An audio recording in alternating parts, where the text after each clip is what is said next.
अस्सलाम वालेकुम, मेरा नाम है निदा लियाकत और आप देख रहे हैं मेरा YouTube channel all official updates.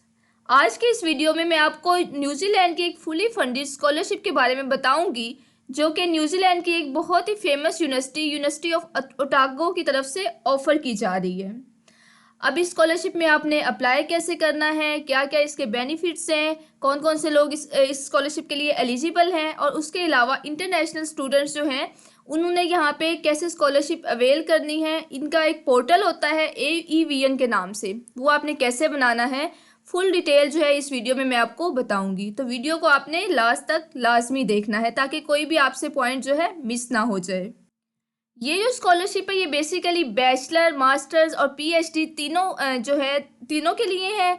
उसके अलावा इस स्कॉलरशिप के लिए ना ही कोई आइट्स हमें चाहिए, ना ही कोई एडमिशन फ़ीस होगी और ना ही कोई बैंक स्टेटमेंट इस स्कॉलरशिप के लिए चाहिए।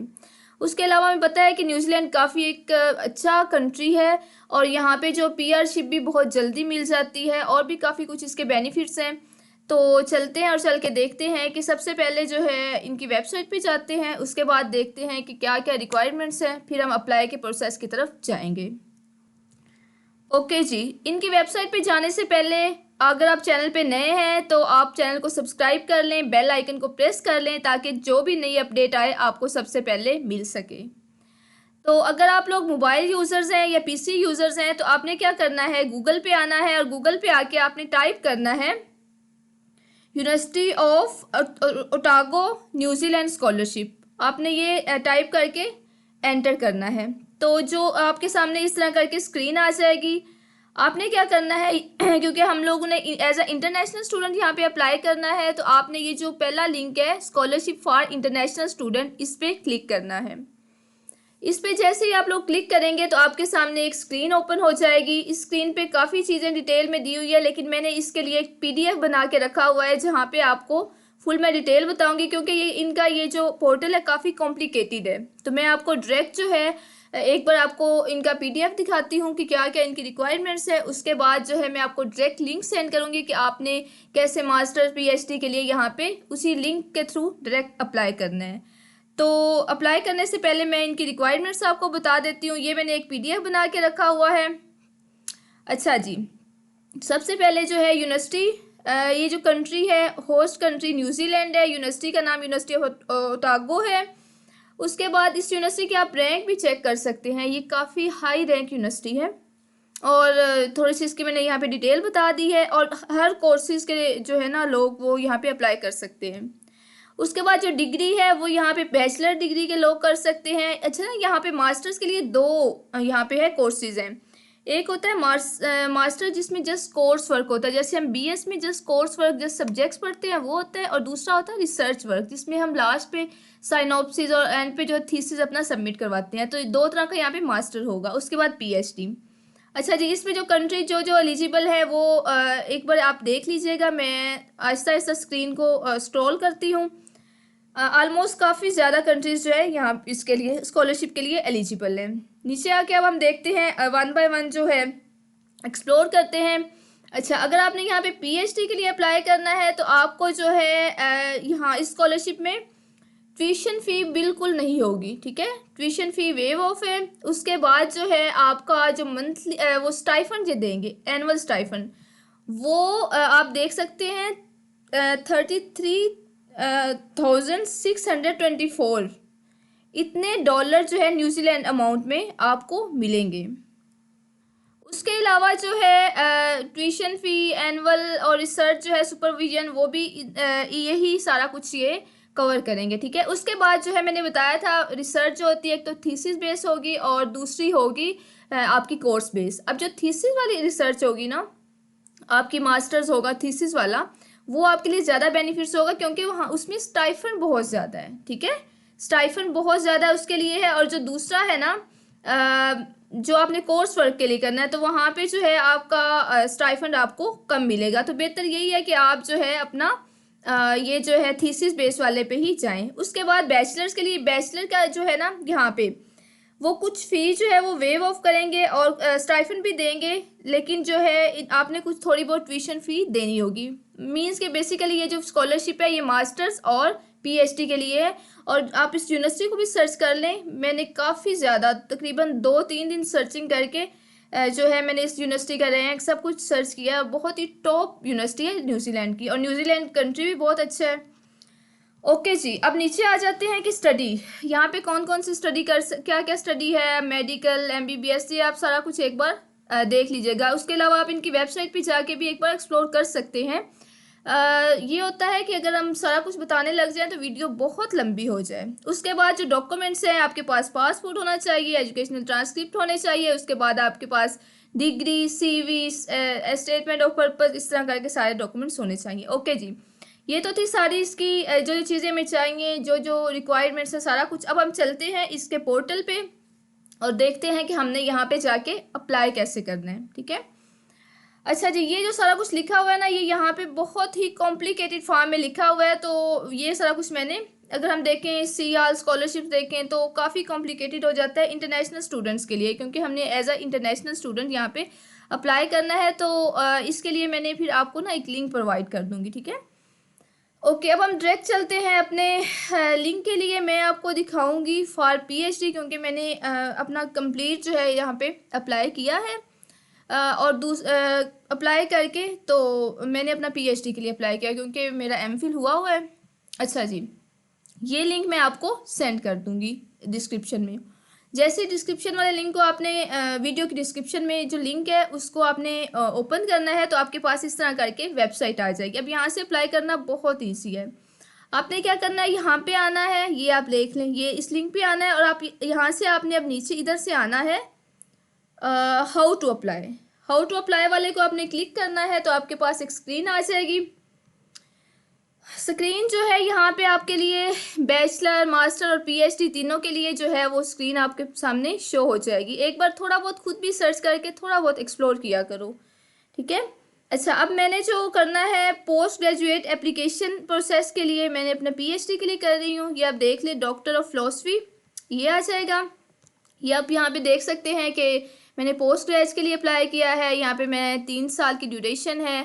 लोकेशन इनकी आप चेक कर लीजिएगा, और आप ये इनकी फीसेस वगैरह देख लीजिएगा। ठीक है, थोड़ा सा इसको वेबसाइट को एक बार देख लिया करें अप्लाई से पहले, क्योंकि हम इतनी इन्फॉर्मेशन निकाल के आपके सामने लाते हैं, एक दो चीज़ें आप लोग खुद भी सर्च कर लिया करें। अच्छा जी, अब हम यहाँ से भी कर सकते हैं, अप्लाई नाउ से भी कर सकते हैं, स्टार्ट एप्लीकेशन से भी हम कर सकते हैं।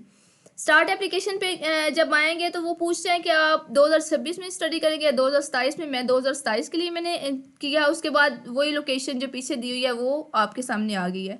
कंटिन्यू एप्लीकेशन आपने करना है, तो आपके सामने एक स्क्रीन आ जाएगी। ठीक है, अब यहाँ पे ना मैं आपको एक मेन चीज़ बता दूँ, अगर आपने यहाँ पे अप्लाई करना है ना, तो आपने क्या करना है, सारी चीज़ों से दूर होके कंटिन्यूसली यहाँ पे अप्लाई करना है। यहाँ पे ये होता है बेसिकली, इंटरनेट भी आपका बिल्कुल सही हो, आपकी डिवाइस सही हो, आप बिल्कुल फ्री हो, फिर जाके आपने अप्लाई करना है। क्योंकि मैंने आज काफ़ी इस पर खपी हूँ। मेरा जो अकाउंट है वो 2 घंटे के लिए उन्होंने सस्पेंड कर दिया था। ठीक है, फिर जो है मुझे काफ़ी मतलब करने के बाद ना, फिर मैंने न्यू अकाउंट बना के फ़ौरन मैंने काम किया। ठीक है, तो इनकी जो मेल आते हुए भी थोड़ा सा कुछ मिनट लगते हैं, तो आपने बड़ी ध्यान से हौसले से करना है। और ये स्कॉलरशिप बहुत अच्छी है, कोई भी इस अपॉर्चुनिटी को मिस ना करें। अच्छा जी, यहाँ पे अब आके आपने क्या करना होता है, क्योंकि मेरा अकाउंट बना हुआ है तो मैं लॉगिन करूँगी, और यहाँ पे आपने क्रिएट एन अकाउंट करना है। तो मैं आपको क्रिएट एन अकाउंट वाला सारा सेक्शन दिखा देती हूँ कि कैसे कैसे अपने अकाउंट क्रिएट करना है। क्रिएट एन अकाउंट पे आप जाएंगे, थोड़ा सी प्रोसेसिंग लेगा, उसके बाद आपके सामने इस तरह करके ओपन हो जाएगा पेज। ठीक है, अब आपने क्या करना है, यहाँ पे आके आपने अपनी पर्सनल डिटेल पुट करनी है। फर्स्ट नेम अपना, उसके बाद जो है फर्स्ट नेम के बाद जो है मिडिल सेकंड नेम नहीं कंपलसरी। ऐसा यहाँ पे जो स्टार लगा होता है ना, ये आपने ज़रूर करना है। उसके बाद सुर नेम में आपका फादर नेम आ जाएगा, जैसे मेरा नाम अपना निदा है, और अब्बू के नाम आगे मेरे से आ जाएगा। ठीक है, लियाकत। उसके बाद जो प्रेफर्ड गिवन नेम हो जाएगा वो यहाँ पे फर्स्ट नेम वही निदा आ जाएगा। डेट ऑफ बर्थ जो है डे मंथ और ईयर में आपने पुट करनी है। उसके बाद आपने अपनी ईमेल आईडी यहाँ पे पुट करनी है, कंफर्म ईमेल वही, और वो वाली ईमेल हो जो आपकी एक्टिव हो, क्योंकि जो है ना इनका आता है ईमेल पे, इनका कोड आता है, और ईवीएन के पोर्टल भी ईमेल पे ही आता है। ओके, वहाँ से उस पोर्टल से आप असेस कर सकते हैं। ओके जी, अब यहाँ पे आपने पासवर्ड करना है, कंफर्म पासवर्ड करना है, उसके बाद आपने कंटिन्यू पे क्लिक कर देना है। तो आपकी ईमेल आईडी पे एक जो है वो कोड सेंड कर देंगे। अच्छा ना, मैंने अपनी जब एप्लीकेशन कर रही थी फिल, तो मैंने जो है कुछ स्क्रीनशॉट लिए हैं कि आपके पास नेक्स्ट स्टेप क्या आएंगे ताकि आपको कोई मसला ना हो। तो मैं लेट मी शो दी स्क्रीनशॉट्स। ओके, जैसे ही आप कंटिन्यू करेंगे आपकी ईमेल पे एक मेल भी आएगी और आपके सामने इस तरह करके एक पेज भी ओपन होगा।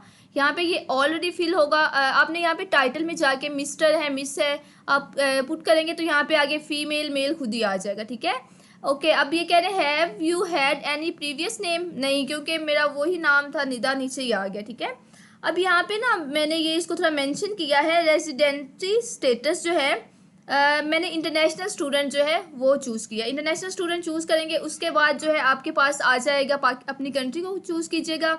अब यहाँ पे ना NSN होता है कि NSN बेसिकली होता है न्यूजीलैंड के लिए, आपने इसको नहीं करना। ठीक है, ओके जी। उसके बाद फिर नेक्स्ट कंटिन्यू आएगा, तो उसके बाद जो है आपकी ईमेल पे एक मेल आ जाएगी। ठीक है, मेल को भी आपने सडन करना है, आपने रजिस्टर जो है एट द टाइम बैठ के होना है। मैं बार बार कह रही हूँ क्योंकि ये अकाउंट जो है सस्पेंड कर देते हैं, तो इसलिए मैं आपको बार बार अलर्ट कर रही हूँ। अच्छा, मैं अपनी ईमेल आईडी जाके चेक करती हूँ, तो मुझे जो है यहाँ से ये देखें मेल आ चुकी है।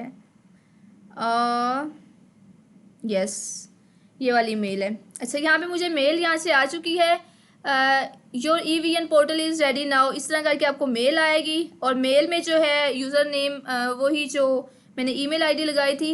ईमेल आईडी इस बार मैंने और लगाई है क्योंकि मेरा बार बार वो एक दो मसले बन गए थे। ठीक है, इसलिए मैं आपको जो जो चीज़ें मुझे मसले आए हैं मैं आपको पहले ही बता रही हूँ। अच्छा, आपने यहाँ क्या करना है, यहाँ पे योर EVN पोर्टल पे क्लिक करना है, तो आपके पास अब आपका पोर्टल ओपन होके आ जाएगा। ठीक है, पोर्टल जैसे ही ओपन होके आएगा तो आपके पास जो है स्क्रीन पता है क्या कैसे शो होगी। आपके पास डायरेक्ट जो स्क्रीन शो होगी वो होगी इस तरह करके कि आपने तीनों स्टेप जो है ना वो कर ली हैं, सारा कुछ हो गया है।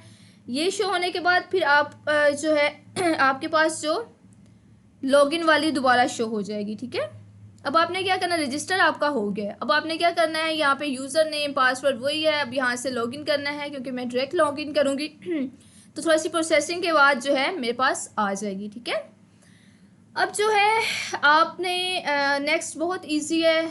मेन था इनका जो है वेबसाइट को देखना, काफ़ी वहाँ पे कॉम्प्लिकेशंस हैं, बहुत कुछ देखना पड़ता है। ठीक है, तो मैंने इसलिए आपके लिए एक PDF बना के रख दिया था। तो अब देखें, अब यहाँ पे ना यहाँ पे जस्ट आपने खुद ही सारा जो है एप्लीकेशन अपनी प्रोसेस जो है वो खुद करनी है। मैं आपको 1 बाय 1 दिखाती हूँ। थोड़ी सी मुझे पर्सनल अपनी चीज़ें हाइड करनी पड़ेगी, लेकिन मैं लेके चलती हूँ। अच्छा जी, आपने ये ऐसे आपके पास पेज शो होगा। अब ये देखिए मुझे उन्हें स्टूडेंट ID भी दे दी है। आपने आ जाना है यहाँ पे कंप्लीट एप्लीकेशन। कंप्लीट एप्लीकेशन पे जब आप क्लिक करोगे आपके सामने इस तरह करके पेज ओपन हो जाएगा। जब पेज ओपन होगा तो आपने सबसे पहले जाना है, मैं क्योंकि किया हुआ है मैं अब आपको अपना थोड़ा सा दिखाती जाती हूँ। पर्सनल डिटेल में आना है। ठीक है, पहले स्टेप में पर्सनल डिटेल पे जब आप क्लिक करोगे तो आपके सामने स्क्रीन शो होगी। मैं आपको 1 बाय 1 इसलिए करवा दिखाती हूँ कि किसी को कोई मसला ना हो। ठीक है, अच्छा जी, यहाँ पे देखें अपना आपका ये पहले ही वहाँ पे होगा। उसके बाद जो है NS नंबर आपने नहीं करना, ये उधर न्यूजीलैंड वालों के लिए ही है, ये देख लें। ठीक है, अब यहाँ पे ना आपने क्या यहाँ पे क्या अपलोड करना है, सिटीजन रेजिडेंसी आपने बताना है। आप इंटरनेशनल स्टूडेंट हैं, कंट्री कौन सा है, पाकिस्तान है। आपने यहाँ पे अपना पासपोर्ट जो है वो यहाँ पे आपने अपना अपलोड करना है। पासपोर्ट अपलोड करोगे, पासपोर्ट या ID कार्ड अपना। ठीक है, बेहतर ये होता है पासपोर्ट हो जाए, लेकिन अगर नहीं है तो ID कार्ड आप अपलोड कर दें। ID कार्ड अपलोड करोगे तो उन्हें पता चलेगा कि ये न्यूजीलैंड का नहीं है, ये इंटरनेशनल स्टूडेंट है उसके बाद जो है ये देखिए मैंने आज ही ये किया है ना, तो मैंने इस टाइम पे अपलोड किया था। ठीक है, अच्छा यहाँ पे अब आपने क्या ये करना है, वो ये पूछ रहे हैं कि क्या आप न्यूजीलैंड में ही रह के फिर स्टडी करेंगे। आपने येस कर देना है। येस करने के बाद फिर आपने कंटिन्यू पे क्लिक करना है। कंटिन्यू पे जब आप क्लिक करोगे तो आपके सामने एक स्क्रीन शो होगी। ठीक है, अब ना यहाँ पे ऑथेंटिसिटी वो ये पूछ रहे हैं। ओके जी, यहाँ पे ऑथेंटिसिटी का पूछ रहे हैं, आपकी कल्चर वगैरह के बारे में पूछ रहे हैं। तो यहाँ पे जो है पाकिस्तान के बारे में, पाकिस्तान का नहीं है तो आपने यहाँ से क्या चूज़ करना है, अदर चूज़ करना है। ठीक है, उसके बाद क्योंकि ये है कि कंपलसरी आपने इसको ही वो चूज़ सेलेक्ट करना है और बाकी आपने छोड़ देने हैं, ठीक है। रिफ्यूज़ बैकग्राउंड, अब वो यहाँ पे ये पूछ रहे हैं कि क्या आप या आपके पेरेंट्स जो हैं वो पहले यहाँ से मतलब जैसे उन पे बैन वगैरह लगा तो नहीं हुआ न्यूजीलैंड पे, तो नहीं, ऑब्वियसली नहीं, आपने नो कर देना है। नेक्स्ट जो है फर्स्ट लैंग्वेज आपने क्या करनी है अपनी, उर्दू मैंने चूज़ किया है। उसके बाद आप में डिसेबल तो नहीं है तो आपने नो कर देना है। उसके बाद आपने कंटिन्यू पे जाना है। कंटिन्यू पे क्लिक करने के बाद आपके सामने एक और स्क्रीन शो होगी, let me show this, yes. अच्छा जी, आपका जो पर्सनल डिटेल है वो आपकी कंप्लीट होगी। अब आपने जाना है कॉन्टैक्ट डिटेल में, ठीक है। कॉन्टैक्ट डिटेल में जाके आपने क्या करना है, इसको क्लिक करना है। यहाँ पे नीचे थोड़ी सी मेरी पर्सनल डिटेल है। ओके, यहाँ पे कॉन्टैक्ट डिटेल में क्या क्या होना है, आपके पास कुछ भी नहीं है, हार्ड एंड फास्ट कुछ भी नहीं है। यहाँ पे आपने अपनी ईमेल आईडी देनी है, अपना मोबाइल नंबर देना है, उसके बाद आपने होम एड्रेस देना है। होम एड्रेस में आपने जो आपकी आईडी कार्ड पे एड्रेस है वो देना है। आपने अपना डिस्ट्रिक्ट बताना है, मेरा डिस्ट्रिक्ट हाफसाबाद है। उसके बाद उसका पोस्टल कोड क्या है, पोस्टल कोड अगर आपको नहीं पता आपकी सिटी का क्या है तो आप जो है ना गूगल पे जाके आपने लिखना है। मतलब मैं हाफसाबाद का पोस्टल कोड है 52110, तो वो मतलब आपके सामने आ जाएगा, तो वो आपने यहाँ पे पुट कर देना है। ओके जी, ये देख लें पोस्टल कोड और सारा कुछ चूज़ करके, मोबाइल नंबर चूज़ करके कंटिन्यू पे क्लिक करना है। जैसे ही कंटिन्यू पे क्लिक करेंगे तो जो है नेक्स्ट स्क्रीन जो आपके पास शो हो जाएगी, ठीक है। अच्छा जी, अब हमारे पास पर्सनल डिटेल भी होगी, कॉन्टैक्ट डिटेल भी होगी, एजुकेशनल बैकग्राउंड जो कि बहुत इंपॉर्टेंट है और यहाँ पे काफ़ी स्टूडेंट्स की मिस्टेक्स होती हैं, इसको बड़ा ध्यान से देखना है। एजुकेशनल बैकग्राउंड वाले में आपने आ जाना है और यहाँ पे आपने आके अपनी एजुकेशन जो है वो पुट करनी है। अच्छा, सबसे पहले अब आ जाते हैं, आपने लिखनी है कि अगर आप लोग कर रहे हो ना यहाँ पे क्योंकि मेरा पीएचडी के लिए मैं कर रही हूँ तो मैंने high school detail, high school में मतलब मेरा इंटरमीडिएट, ठीक है। तो इंटरमीडिएट जो है उसमें जो है कंट्री, और जब मेरा कंप्लीट हुआ इंटरमीडिएट मतलब मेरी एफएससी जब कंप्लीट हुई उसके बाद high school qualification, high school qualification में आपने ये वाला जो है, बाकी कोई और भी हमारा वो उस पर मैच नहीं करता तो हमने ये वाला चूज़ करना है, ठीक है। अब ये चूज़ करने के बाद आप ये देख लें अपना हाई स्कूल में मैंने जो चीज़ें लिखी हैं वो आप एक बार देख सकते हैं, ठीक है। जो आपकी है हाई स्कूल सर्टिफिकेट जो है एफएससी मेरी प्री इंजीनियरिंग थी वो, और जब मैंने कंप्लीट किया वो आपने ईयर यहाँ पे चूज़ करना है। ये करने के बाद आपने कंटिन्यू पे क्लिक करना है। कंटिन्यू पे क्लिक करेंगे तो आपके सामने एक और स्क्रीन आ जाएगी। अच्छा जी, यहाँ पे जो है ना, क्योंकि मैंने आपको पहले ही बता दिया है कि हम आइट्स ज़रूरी नहीं होती, आइट्स के बगैर आपने अप्लाई करना है, तो आपने ना यहाँ पे ये जो सेकंड वाला ऑप्शन है ना इसको चूज़ करना है। I have undertaken university tertiary study in English. इसका मतलब ये है कि मैंने पिछले 2 सालों में जो एजुकेशन अपनी हासिल की है वो इंग्लिश में थी, ठीक है। आपने ये सेकंड वाला, मैं दोबारा इसको ये कर रही हूँ, प्रोमिनेंट कर रही हूँ, इस सेकंड वाले को आपने चूज़ करना है। ओके, चूज़ करने के बाद आपने कंटिन्यू पे क्लिक करना है। कंटिन्यू पे क्लिक करने के बाद आपके पास नेक्स्ट पेज ओपन हो जाएगा। थोड़ा सा ना वो वेट के लिए बोलते हैं, ओके। यहाँ पे वो कह रहे हैं कि आप क्या पहले न्यूजीलैंड में रह रहे हैं, नो इस पर क्लिक करना है, फिर आपने कंटिन्यू कर देना है। ये वाली जो होती है ना ये स्टूडेंट आईडी होती है, मतलब न्यूजीलैंड उनकी यूनिवर्सिटी की तरफ से आईडी मिलती है, ठीक है। ओके जी, अब ना यहाँ पे टर्सरी जो एजुकेशन है उसकी डिटेल पुट करनी। अब टर्सरी एजुकेशन क्या होती है, टर्सरी एजुकेशन बेसिकली आपकी अगर आपने मास्टर्स के लिए अप्लाई करना है तो आपकी जो बैचलर की एजुकेशन है आपने अपनी बैचलर की एजुकेशन यहाँ पे पुट करनी है, ठीक है। उसके बाद आपने अगर पीएचडी के लिए अप्लाई करना है तो फिर आप बैचलर और मास्टर्स दोनों भी कर सकते हैं, अकेला बैचलर भी कर सकते हैं, कोई मसला नहीं है, ठीक है। ये पेज थोड़ा सा लोड हो रहा है। अच्छा, अब ना टर्सरी एजुकेशन में वो पाकिस्तान में हम कहते हैं ना यूनिवर्सिटी लेवल की एजुकेशन, न्यूजीलैंड के लिए टर्सरी एजुकेशन का मतलब ये है कि आप क्या आपने अपनी इंटरमीडिएट के बाद आप यूनिवर्सिटी लेवल पे गए हैं, तो यस, क्योंकि मेरा एमफिल है तो यूनिवर्सिटी लेवल पे, ठीक है। उसके बाद मैंने यूनिवर्सिटी मेरी 2019 से स्टार्ट हुई थी, 2019 से 2023 का मेरा बीएस है और 2023 से 2025 का मेरा एमफिल है, ठीक है। अच्छा जी, यहाँ पे आपने ये कर देना है। उसके बाद अच्छा जी, उसके बाद ना वो आपसे डिटेल मांगेंगे, बहुत सिंपल है, आपने बताना है कि आपने बैचलर मेरा फिजिक्स में है, मैंने कंप्लीट किया तो मैंने वो कर दिया। कंप्लीशन डेट जो है आपने ये वहाँ से देख लेनी है अपनी ट्रांसक्रिप्ट से, ठीक है। अगर जिनकी डिग्री नहीं है तो वो अपना ट्रांसक्रिप्ट से देख सकते हैं अपनी जो डिटेल है, ठीक है, इसकी बैचलर की। ओके जी, नेक्स्ट आ गया। आपने यहाँ पे अपनी ट्रांसक्रिप्ट जो है वो भी अपलोड करनी है। वहाँ पे ऑप्शन इजीली होता है, बहुत ही वो ना मतलब स्मूथली काम होता है, ठीक है। ये पुट करने के बाद अब मैंने कंटिन्यू कर दिया और मेरी एजुकेशन जो है वहाँ यहाँ पे अपडेट हो चुकी है। थोड़ा सा टाइम लेता है, उसके बाद अपडेट आपकी हो जाएगी, ठीक है।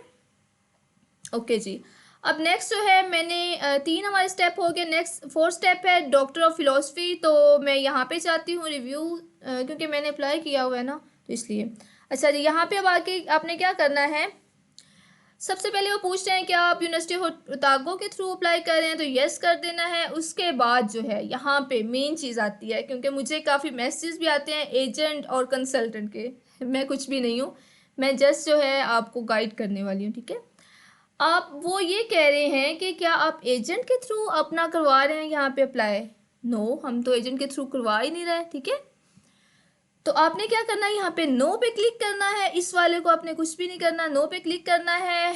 और वो कह रहे हैं कि आपकी पिछली जो है आपकी एजुकेशन वो ग्रेजुएट है। उसके बाद वो कह रहे हैं will you your chosen program assist you in meeting your, वो कह रहे हैं कि आप जो आप चूज़ कर रहे हैं प्रोग्राम वो आपके लिए फ्यूचर में बेनिफिशियल होगा, तो यस कंटिन्यू कर देना है। एजेंट वाले को कुछ भी नहीं करना, उसको नो ही करना है, ठीक है। इंशाल्लाह मैं ऐसी डिटेल बताऊंगी कि आपको ज़रूरत ही नहीं पड़ेगी। ओके जी, अब हम कंटिन्यू किया तो नेक्स्ट आ गया आपकी और डिटेल, ठीक है। ओके जी, अब यहाँ पे आके पीएचडी के लिए मेरी एप्लीकेशन है, तो पीएचडी के लिए हो गई। और नेक्स्ट जो है यहाँ पे सीवी अपलोड कर दी है। सीवी अपलोड करने के बाद जो है ओके यस, जस्ट यहाँ पे आपने अपनी सीवी अपलोड करनी है, ठीक है। सीवी आपकी प्रोफेशनल होनी चाहिए। सीवी चाहे वो आपकी यूरोपास है या दूसरी है, जो भी है आपने यहाँ पे अपलोड कर देनी है, ठीक है। यहाँ पे उन्होंने कोई रिक्वायरमेंट नहीं रखी, तो मैंने अपनी सीवी अपलोड की हुई है। कंटिन्यू पे क्लिक करती हूँ तो आपके पास एक और पेज जो है वो ओपन हो जाएगा। अब हमारे पास जो है ये देख लें, ई-वीएन का पोर्टल है जो मैंने पहले ही बताया था आपको, ठीक है। ओके, आपके पास न्यू पेज जो है वो ओपन हो गया। अब मैंने जो अपना एकेडमिक ईयर है मेरा वो मैंने फिज़िक्स, ठीक है, मैंने पीएचडी फिज़िक्स में करनी है।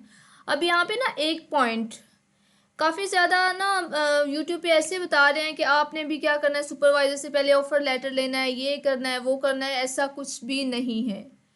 इनकी ना एक बड़ी मज़े की मुझे बात लगी है, बहुत अच्छी बात है कि मैंने जैसे ही अपना फिज़िक्स को चूज़ किया ना, थोड़ा सा स्क्रॉल होके उन्होंने मुझे अब सुपरवाइज़र खुद ही हायर कर दिया है। उन्होंने कहा है भी अगर आपकी सिलेक्शन होती है तो आपने इस सुपरवाइज़र के पास जाना है। अब ना मुझे उस सुपरवाइज़र से ऑफर लेटर की ज़रूरत है, ना मुझे कोई टेंशन है, ना कुछ। उन्होंने खुद ही मुझे सुपरवाइज़र अलॉट कर दिया। अगर इस सुपरवाइज़र की मैंने डिटेल देखनी होगी तो मैं इनकी वेबसाइट पर जाके, सुपरवाइज़र का पोर्टल बना होता है तो मैं वो जाके देख लूँगी, ठीक हो गया। अब जी नेक्स्ट, क्योंकि मैंने यहाँ पे थीसिस के लिए करना है तो मैंने थीसिस ऑनली किया। उसके बाद if your thesis component due to being, अच्छा वो कह रहे हैं कि आपका वो कंप्लीट है थीसिस। यस, मेरा अल्हम्दुलिल्लाह कंप्लीट है। मैंने यस कर दिया और कंटिन्यू पे आ गए। कंटिन्यू पे क्लिक करने के बाद जो है आपके पास एक और स्क्रीन ओपन हो जाएगा पेज। यस, अब यहाँ पे जो है ना आपने क्या करना है, मैंने पीएचडी, क्योंकि मेरा बीएस एमफिल में भी मेरी रिसर्च जो है मटेरियल साइंस पे थी, तो मैंने यहाँ पे मटेरियल साइंस ही पीएचडी के लिए भी चूज़ किया, ठीक है। अब मैंने ना मटेरियल साइंस यहाँ पे चूज़ कर लिया, ठीक है। उसके बाद वो कह रहे हैं कि आप कब स्टार्ट करोगे हमारे पास आके पीएचडी, तो मैंने यहाँ पे डेट एक चूज़ कर लिया है। मैं फुल टाइम स्टडी करूँगी और वही लोकेशन, ठीक है, सामने आ गई। ओके जी, अब वो कह रहे हैं are you planning to spend any time overseas, तो अगर आप करना चाहते हैं तो करें, नहीं तो आप नो कर दें, ठीक है। उसके बाद ये चीज़ यहाँ पे मेन ये है जी अपना आपका एसओपीज़। एसओपीज़ मतलब कि आपने बताना है कि अगर मेरा मटेरियल साइंस है तो मैं थोड़ी सी अपनी पिछली रिसर्च बताऊंगी, मैं जो नेक्स्ट है अपना बताऊंगी कि मैं इसमें मेरा वो है, मैं शौक़ है मेरा। फिर मैं सुपरवाइज़र्स का देखूंगी कि भी मेरा सुपरवाइज़र इसके अकॉर्डिंग है तो मैं इसके अकॉर्डिंग ही जा रही हूँ। ये आपने, मैंने जस्ट, क्योंकि मैंने अभी थोड़ी सी सर्चिंग करके मैंने एक यहाँ पे एडिट अपना करना है, मैंने जस्ट यहाँ पे मटेरियल साइंस लिखा है। 1000 वर्ड का आपने अपना एसओपी, स्टेटमेंट ऑफ पर्पस, ठीक है, वो यहाँ पे आपने ऐड करना है। ओके जी, अब आगे ये जो दोनों है इस पे आपने नो नो करना है। Are you bringing any relevant, वो कहने कोई आप अपना रेलिवेंट लेके आएंगे, नो। डू यू, इन दोनों को आपने नो नो कर देना, ठीक है। Do you intended to write submit your thesis, वो क्या यहाँ पे वो पूछते हैं कि आप इंग्लिश के अलावा किसी और लैंग्वेज में अपना थीसिस सबमिट करवाएंगे, नो इंग्लिश में करवाएंगे। उसके बाद सीवी है, सीवी मैंने अपलोड कर दी है। उसके बाद यहाँ पे थीसिस है, थीसिस जो है मैंने अपना मैं एमफिल का यहाँ पे अपलोड करूँगी। अगर आप एमफिल के लिए अप्लाई कर रहे होंगे तो फिर आपसे थीसिस नहीं मांगा जाएगा। थीसिस में मेरी 1-2 चेंजेस है, मैं वो करके तो यहाँ पे मैं अपलोड करूँगी, ठीक है। उसके बाद कहते अगर आपके पास कोई और डिग्री है, कुछ भी अदर स्पोर्टिंग, वो आप यहाँ पे डॉक्यूमेंट्स यहाँ पे अपलोड कर सकते हैं। उसके बाद हमने कंटिन्यू पे जाना है। कंटिन्यू पे जाने के बाद आपके पास एक स्क्रीन दोबारा शो हो जाएगी। यस, थोड़ा सा प्रोसेसिंग करेगी, उसके बाद जो है वो शो होगी। थोड़ा सा टाइम इसलिए लगता है क्योंकि मैं लाइव कर रही होती हूँ, इस वजह से, ठीक है। अच्छा जी, नेक्स्ट जो है यहाँ पे, क्योंकि मैंने पीएचडी के लिए किया तो वो कह रहे हैं आप कोई और प्रोग्राम भी यहाँ से चूज़ कर सकते हैं, मास्टर्स भी कर सकते हैं, ठीक है। उसके बाद वो कह रहे हैं कि अगर कोई आपने प्रोग्राम रिमूव करना है तो वो भी कर सकते हैं। तो मेरा ऐसा इन दोनों में कुछ भी नहीं था, तो मैंने इनको कुछ भी नहीं किया। उसके बाद अब नेक्स्ट फाइनल जो हमारी एप्लीकेशन सबमिट करवाने का टाइम है वो है भाई कंप्लीट दिस स्टेप। अब ये आपका लास्ट है, इसके अलावा और कुछ भी नहीं है। ये आपने एक बार इनकी डिक्लेरेशन जो है वो आपने रीड करनी है, उसके बाद सारा कुछ आपने एक बार रीड करना है, ठीक है। उसके बाद आई एक्सेप्ट डिक्लेरेशन, वो आपने इसको चेक इन कर लेना है कि मैं एक्सेप्ट कर रही हूँ कि मेरा जो है जो जो मैंने बताया है वो बिल्कुल सारा कुछ सही है। और अगर रिजेक्ट हुआ, मतलब कोई मिस्टेक हुई तो रिजेक्ट कर सकते हैं, ठीक है। उसके बाद इसको चेक इन करके आपने सबमिट एप्लीकेशन पे क्लिक करना है, तो भाई आपकी जो एप्लीकेशन है वो सबमिट हो जाएगी, ठीक है। मेरा जो है अभी क्योंकि मैंने कंप्लीट, थोड़ा सा मैं रह गया है, एक मैंने थीसिस को सेट करना है और दूसरा मेरा जो है एसओपी थोड़ा सा सेट करने वाला रहता है, वो करके फिर मैं इंशाल्लाह लास्ट स्टेप कर दूंगी। और बस यहाँ तक है आज की वीडियो। उम्मीद है आपको पसंद आई होगी। और मैंने ऑलमोस्ट 3 दिन लगा के ना इसकी फुल सर्चिंग की है, और देख लीजिएगा, मुझे नहीं लगता कि किसी और ने इतनी डिटेल से बताया होगा। बाकी आपसे बस एक छोटी सी रिक्वेस्ट होती है कि हम इतनी मेहनत करते हैं, और आप बस चैनल को सब्सक्राइब कर दिया करें और दोस्तों के साथ शेयर कर दिया करें, ताकि आपको नई अपडेट भी मिल जाए और जो है बाकियों का भी फ़ायदा हो जाए। मेरा बस एक ही मिशन है कि अल्लाह ताला सबको कामयाब करे और सबका फ़ायदा हो जाए, ठीक है। उसके अलावा जो है मैं इंशाल्लाह, मुझे आप कमेंट में भी बता दिया करें कि आपको नेक्स्ट किस चीज़ पे मैं वीडियो बनाऊँ, ठीक है। उसके अलावा जो है मैं इंशाल्लाह motivation letter, statement of purpose कैसे बनाते हैं, सारा कुछ मैं आप उस पर भी वीडियो बनाऊंगी, ठीक है। बाकी वीडियो अच्छी लगी हो तो चैनल को सब्सक्राइब कर दें और लाइक कर दें और अपने दोस्तों के साथ शेयर कर दें।